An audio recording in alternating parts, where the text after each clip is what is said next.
안녕하세요. 제가 작년 요맘때 변증을 하겠다고 공표를 하고 이제 1년이 지났는데 이제 제 비전은 뭐냐면은 요양반들 같이 되는 겁니다.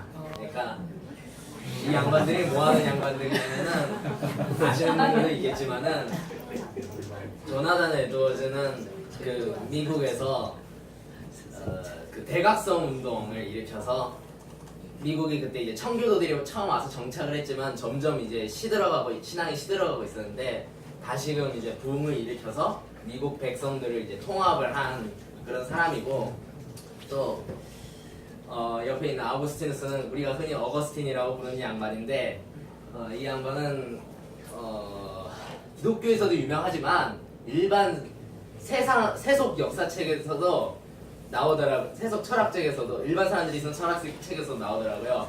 아우구스티누스는 뭐냐 이 아우구스티누스 때문에 기독교 시대 천년 기독교 시대가 열렸다. 그러니까 이 아우구스티누스가 이제 교부들의 지금까지 쌓아왔던 그런 기독교적인 사상들을 세계관을 딱 이제 완전히 확립을 시켜갖고 이 아우구스티누스 이후에는 앞으로 1000년이 넘는 기간 동안 종교개혁 이때까지도 사람들의 의식을 기독교적 사고방식, 기독교적 세계관이 지배했다. 그 무신론 이제 계몽주의 이런 게 일어서기 전까지요. 이제 그렇게 하더라고요. 그래서 저는 바라기는 이런 분들처럼 사람들의 의식 속에 그냥 사람들이 보통 생각하기를 신문에서 보면은 과학이 발전하면 죽음도 없어진대. 역시 신이 없어도 우리는 잘 살 수 있어. 이런 일종의 그 무신론적인 세계관을 바탕을 한 그런 여러 가지 신념들이 사람들 머릿속에 무의식적인 뿌리박고 있는데 그런 것들을 다시 기독교로 이 기교를 틀고 싶은 그런 비전이 있습니다. 물론 이런 거는 제가 살아서 볼 일은 없겠고 제가 하는 게 아니라 하나님이 해주시는 거겠죠. 그러면 이제 변증은 뭐냐? 변증은 뭐냐면은 이 중심축입니다. 이런 비전들에 있어서 이런 비전들은 하나님이 궁극적으로 이루어주시는 거고 기독교 변증을 하겠다 하는 것은 이것이 사람들과의 이제 일반 사람들과 소통을 하고 또 그런 사람들이 신앙에 갖고 있는 오해 이런 것들을 풀어주고 하는 그런 실제적인 면이 있기 때문에 제가 변증을 그 중심축으로서 삼겠다는 거고요. 변증의 역할이 이런 것들이 있는데요. 변증하고 전도의 차이를 예를 들자면은 되게 모호하긴 하지만 이런 겁니다. 전도는 이런 거예요. 야, 저기 빵집에서 빵 나눠준대. 같이 가자. 이게 전도고요. 변증은요. 그러면 이제 야, 그 빵이 맛있는지 어떻게 알아? 그 빵집에서 썩은 빵, 상한 빵 떠리로 주는 거 아니야? 아니야, 야. 변증은 이런 겁니다. 야, 그 빵이 되게 맛있어. 신선하고 최고급 강남 부자들이 먹는 빵이야. 그거 안 먹으면 손해야. 가야 돼. 이렇게 얘기하는 게 변증입니다. 그런 건데요. 필요한 건 뭐냐? 이런 것들이 필요합니다. 사실 이쪽은 이제 제가 작년에 그렇게 공표하고 나서 되게 많이 서칭을 했다 해야 되나요? 이제 여러 가지로 알아보고 해서 올해 1월에 들어서는 이제 신년에 들어서는 시작이 짝짝짝 되기 시작했어요. 근데 이제 변증이라는 게 제가 공부를 해보니까 제가 왜 이 길을 가게 됐나 할 정도로 이게 영적으로나 지적으로나 진 빠지는 일이에요. 왜냐면은 온갖 종류의 사람들이랑 다 부닥치기 때문에 여러 가지 불쾌한 일들이 생길 수도 있고 되게 아주 속 터지는 일들이 많을 것 같더라고요.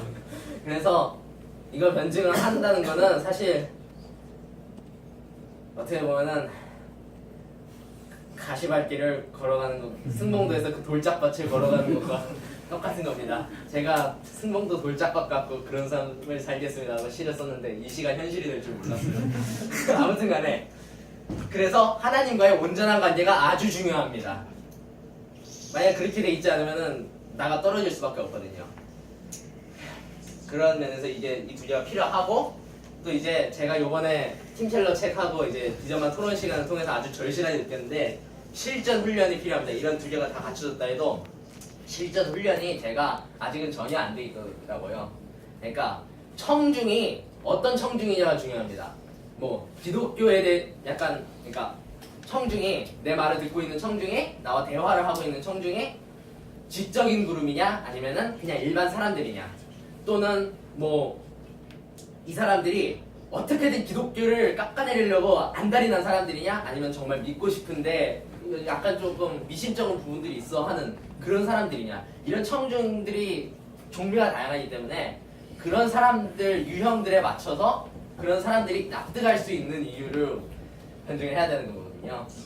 그래서 그렇게 할 수 있는 제일 좋은 방법은 뭐냐, 다른 유명한 변증가들, 뭐 팀 켈러라든지 그 밖에 다른 여러 많은 분들, 뭐 동영상, 뭐 강의 동영상 해서 막 질문 응답하는 거 아니면 무신론자랑 토론하는 거, 그런 것들을 보면서 배우는 게 일단 현재로서는 최선입니다.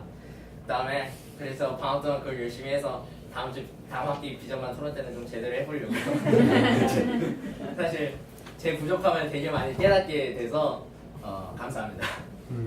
그래서 이제 갈 수 있는, 이렇게 다른 변증가들한테서 배우는 게 다 유명한 분들은 다 외국 분들이기 때문에 유튜브 이런 인터넷 같은 걸로만 할 수 있지만 갈 수 있는 데는 최대한 가보려고 하고 있어요. 그래서 5월에 이분이 고려돼서 강연을 하시는데 만났다기보다는 갔죠, 청중으로.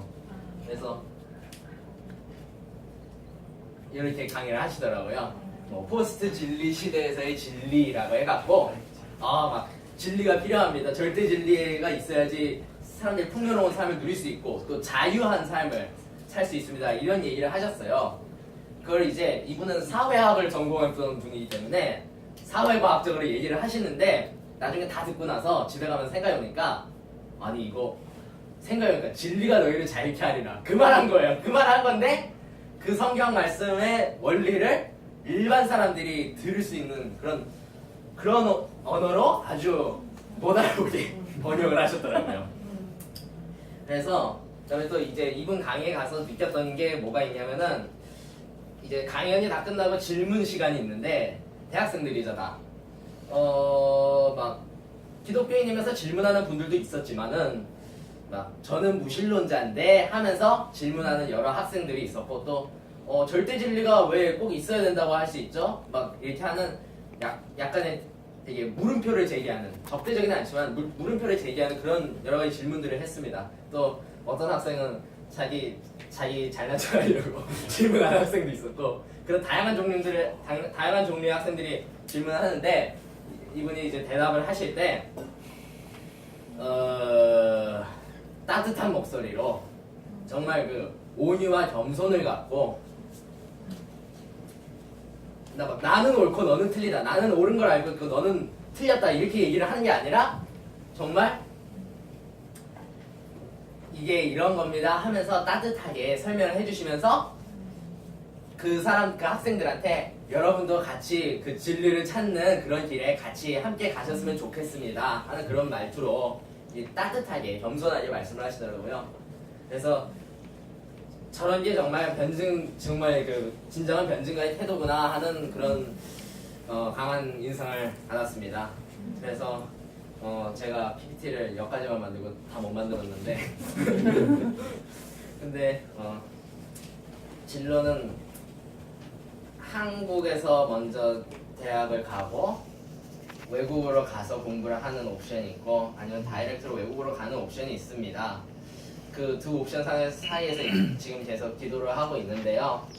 일단 이번 학기에 완전히 픽스가 된 거는, 근데 뭐 하나 다 뭐 돈이 없어서 형편이 안 돼서 이렇게 안 된다고 속단하지 말자. 하나님이 원한다면 다이렉트로 갈 수도 있고 아니면 뭐 한국에서 하고 갈 수도 있고 뭐 집안 형편 탓, 뭐 사회 탓, 시스템 탓 하지 말자. 하나님 무한하시니까 하나님을 믿자 하는 거를 이번 학기에 픽스했습니다. 그리고 어떤 두 개 옵션 중에 어떤 걸로 가게 되든 일단 고조를 이번 방학 때